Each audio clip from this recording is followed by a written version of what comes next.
I don't know about you, but for me, midlife came out of nowhere and kicked me square in my lady garden.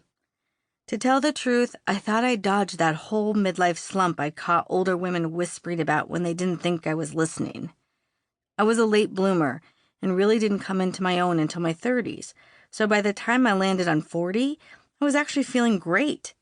A few years before, I'd started a blog called People I Want to Punch in the Throat, which ultimately helped me develop my career as a writer, something I'd dreamed about since I was 5 years old. I was married to a man who adored me. My kids were pretty cool, and most important, everyone was finally potty trained. And most important of all, everyone was healthy. I lived in a nice home, in a safe community. But then one morning, I woke up with a groan, because it seemed like once I hit 45, I never woke up again without a groan, and took a long, painfully honest look in the mirror. Something I hadn't done in quite some time. Every wrinkle, every gray hair, every soft and sagging body part came into sharp focus. I grimaced and finally noticed my bathroom counter was littered with miracle creams and serums, reading glasses, vitamins, and assorted prescription drugs for recently diagnosed ailments I thought only grandmothers suffered from. I tried to focus on the positive. I've never been a stunner, so fading looks shouldn't bother me too much, I reasoned. I've always been praised for my what? Oh yeah, my quick wit. Only that was fading too. When did my brain turn into a bowl of lukewarm oatmeal? I would later try to blame my foggy brain on the prescription cocktail I take for my old lady disease, but my doctor assured me my brain wasn't in danger because the side effects would only destroy my liver. So, yay? I popped a handful of drugs, plus my daily Aleve, into my mouth and muttered, "When the hell did this happen?" I looked at my phone, as if Google might have an answer for me. Instead, I saw my overstuffed calendar mocking me with a message in all caps announcing my 47th birthday just a few days away. 47 already? It hit me that I was in the middle of my life, probably even past the middle if I wanted to get real depressing. And when I took stock of all the things I'd accomplished and accumulated over those 47 years, I felt incredibly underwhelmed. Half my life was over in a blink, and what did I have to show for it? Is this all there is? For months, maybe even years, I'd been ignoring the slow, simmering buildup of my emotions. But that day it felt different. That day I couldn't ignore them, and I couldn't stop them from boiling over.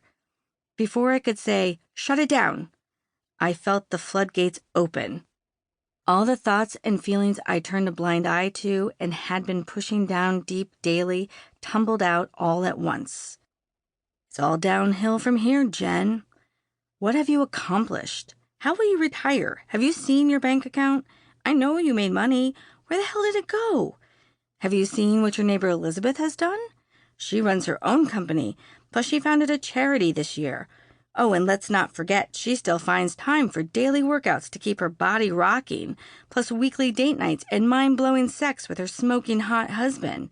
When was the last time you had anything mind-blowing that wasn't a dessert?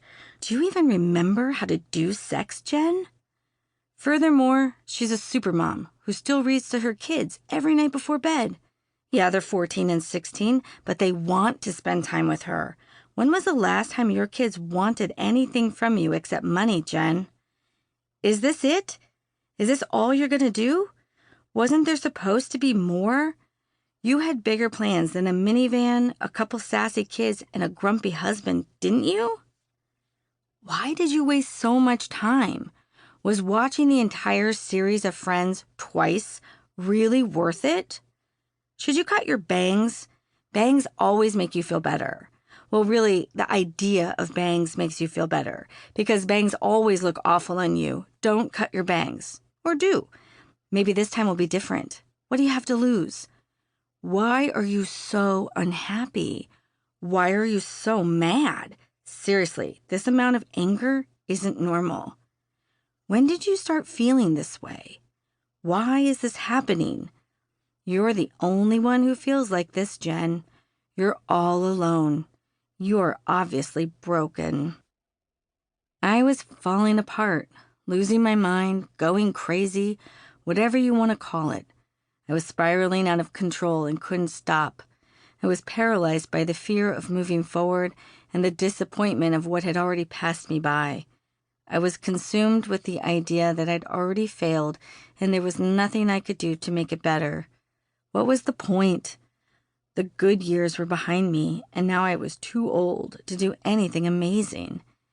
Nope, all I could look forward to was old age and death.